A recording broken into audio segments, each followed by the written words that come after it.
Lessons 11-3 and 11-4 by Nicole and Emily. So lesson 11-3, quick and easy factoring. So what is the big idea of this chapter? Basically, it's on some polynomials that can be factored into polynomials of a lower degree. My job in this section is to teach you how to do this. Basically, I'm teaching you how to place polynomials into factored forms. So you need to put your sum polynomial into a factored form, but how can you do this if you don't really know what factored form is or what it looks like? And the answer is that you can't. So I'll show you. So the first thing you need to know is that factoring undoes multiplication. It basically takes it apart.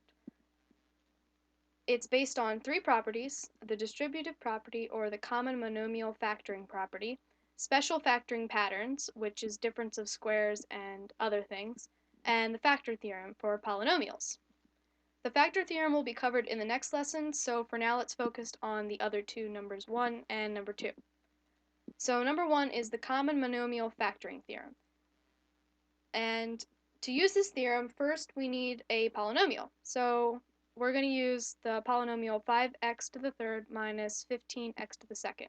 So first we look for the GCF, or the greatest common factor. This is the highest number and degree that divides out of both terms. In this case, the GCF is 5x squared, because 5 is the highest number that can be divided out of both terms. So 5x to the third minus 15x, 5 can be divided out of 5, giving you 1, and 15 can be divided by 5, giving you 3. But what about the x squared, because that's not covered here? So the x squared comes from the highest degree that both terms had. So 5x to the third minus 15x to the second.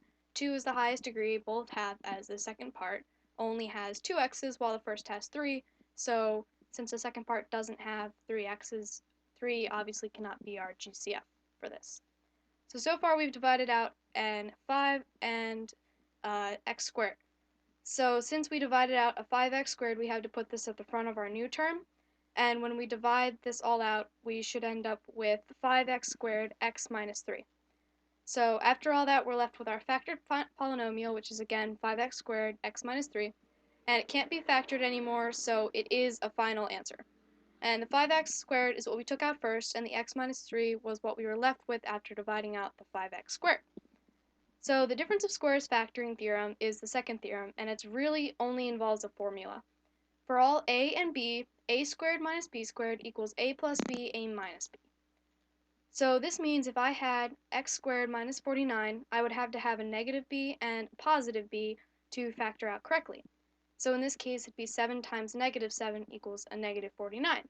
And x squared factors to x and x, so we'd have two x's in separate parts of the formula.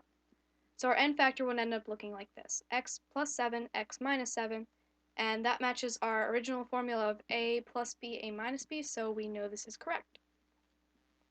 The binomial square theorem says a squared plus 2ab plus b squared equals a plus b squared, or a squared minus 2ab plus b squared equals a minus b squared. So if I had p squared plus 18p plus 81, I could factor out a 9 and get a perfect factor of p plus 9 squared. And checking this, we would see that it checks out to be p squared plus 18p plus 81, and this matches our first one, so we know that it is completely correct. You can always check something by factoring it back out. A lot of this is trial and error, so if there's no greatest common factor or the polynomial doesn't fit into a perfect square, you're going to have to guess, and in that case a calculator would be really helpful. The only other thing in this section is prime polynomials, and this is a polynomial that when it's factored, it's completely prime. So you know it's completely factored when all of the answers are prime. So 2 plus x and 3 plus x would be factored because 2 and 3 are both prime. So there you have it. That's lesson 11.3, and that's completely done. So we're going on to lesson 11.4. Now moving on to lesson 11.4, the factor theorem. Consider an equation in which there is a polynomial on each side, such as 3x squared plus 15x plus 35 equals 2x squared plus 5x plus 10. What you need to do is take the entire polynomial of 2x squared plus 5x plus 10 from both sides. That will then leave you with x squared plus 10x plus 25. When you factor this polynomial out, you get x plus 5 times x plus 5 equals 0.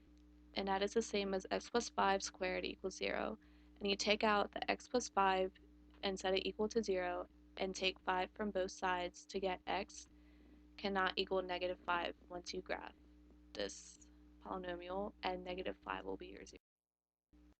Just so you know, the different terms for a 0 are root, solution, and x-intercept.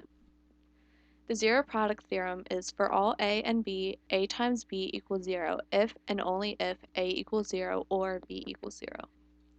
The factor theorem is similar to the zero product theorem but is used in more complex equations. And here's one more equation. X to the fourth power minus 14x squared plus 45. When you factor that out, you get x squared minus 9 times x squared minus 5 equals 0. And x squared minus 9 is the same as x minus 3 times x plus 3 times x squared minus 5 equals 0. You set x minus 3 equal to 0 and add 3 to both sides to get x cannot equal 3. Then you take x plus 3 and set that equal to 0 as well, and take 3 from both sides and get x cannot equal negative 3.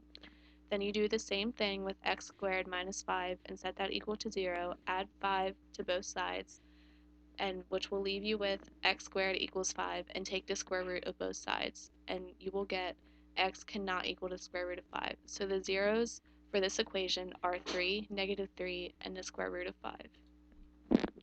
Now let's find an equation where the zeros are already given. X cannot equal 2 and x cannot equal negative 3. That means that x minus 2 times x plus 3 will be the factors of this equation. So that will give you x squared minus 2x plus 3x minus 6. And when you simplify the common terms, you get x squared plus x minus 6. And that's lesson 11.4, and thanks for watching.